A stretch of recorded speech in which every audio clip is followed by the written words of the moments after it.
Mes frères et sœurs, assalamu alaikum wa rahmatullahi wa barakatuh. Notre thème aujourd'hui avec l'aide d'Allah tabarak wa ta'ala est les droits de l'épouse sur son mari, le bon comportement. Que tu te comportes convenablement avec elle. Le comportement convenable avec l'épouse. Mon frère, comporte-toi avec elle de la meilleure manière. Comporte-toi avec elle comme le prophète alayhi salatu wassalam se comportait avec ses épouses. Le bon comportement guérit toutes les blessures. Et il est un remède pour tous les maux avec la permission d'Allah tabaraka wa ta'ala. Et je vais le dire clairement, énormément de frères, pour ne pas généraliser, énormément de frères de notre communauté souffrent d'un mauvais comportement. Et les femmes, elles sont très patientes, qu'Allah les récompense. Elles ne parlent pas, elles disent rien. Elles ne veulent pas détruire le foyer, détruire l'éducation des enfants. Alors, elles se taisent et elles subissent beaucoup d'injustices. Pourquoi? Parce que le mari n'a pas un bon comportement. Parce que le mari, il a compris qu'être le responsable de la famille, c'est être pharaon, un tyran, un dictateur. Or, il a oublié que toute injustice se paye ici-bas et dans l'au-delà. Il se peut qu'un homme ait un très bon comportement à l'extérieur de la maison, et ça arrive souvent, avec ses frères ou ses collègues, mais dès qu'il rentre chez lui, il commence à faire la tête. Il commence à faire la tête. Il rentre, il ne sourit plus. Tout le monde a le droit de voir ses belles dents et son sourire, sauf sa femme. Il rentre à la maison, il fait la tête. Il parle au compte-gouttes. Son épouse est réduite à mendier une belle parole ou espérer un sourire de son mari. Si celui-ci lui sourit, elle est la plus heureuse du monde. Pourquoi? Elle est la plus heureuse au monde. Pourquoi? Parce que cet homme-là a le cœur dur et il excelle dans les mots grossiers et les critiques.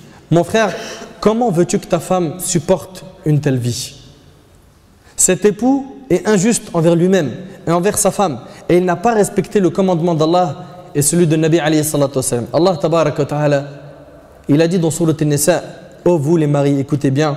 Et ce rappel, je le fais à moi en premier. Allah tabarak wa ta'ala a dit dans Sourate An-Nisa, Sourate 4, verset 19, وَعَاشِرُوهُنَّ بِالْمَعْرُوفِ et comportez-vous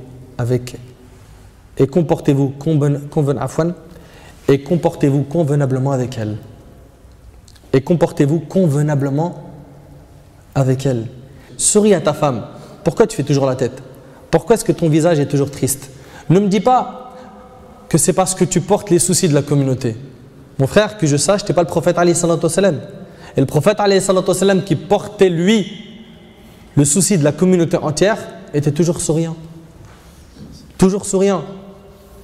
Et il était souriant et il trouvait des moments pour passer du bon temps avec sa femme. Aïcha radiyallahu anha, elle rapporte. Écoute ce hadith. Elle dit, j'accompagnais le prophète alayhi salatu wassalam dans un de ses voyages alors que j'étais encore une jeune fille mince.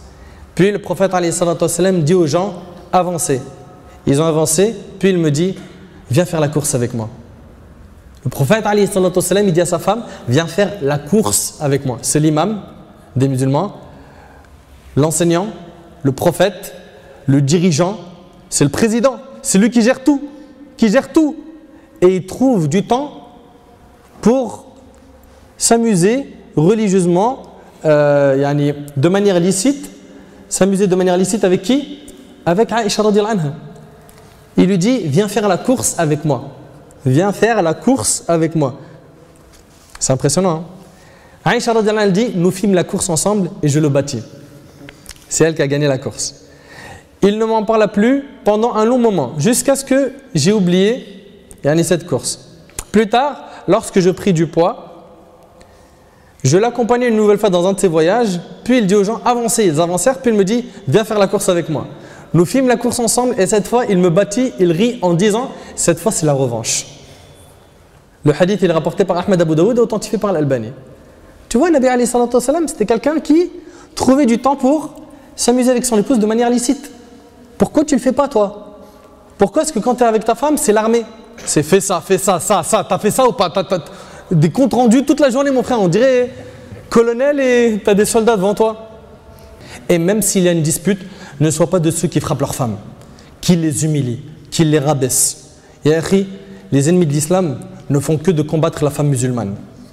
Ils font que toute la journée de combattre la femme en islam, et toi tu viens, tu lui rajoutes une couche. Ne la rabaisse pas, ne l'humilie pas.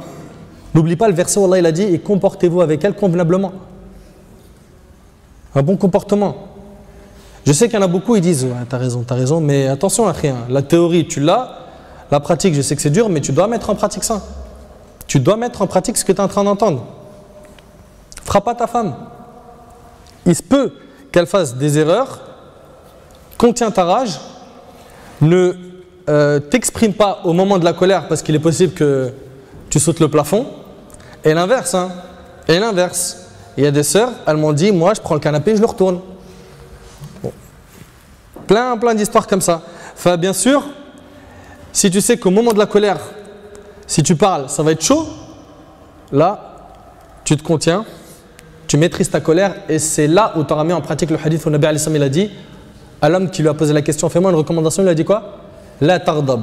La tardab, ça ne veut pas dire ne te mets pas en colère. C'est impossible, la colère elle fait partie de la nature de l'homme. Mais ça veut dire maîtrise ta colère.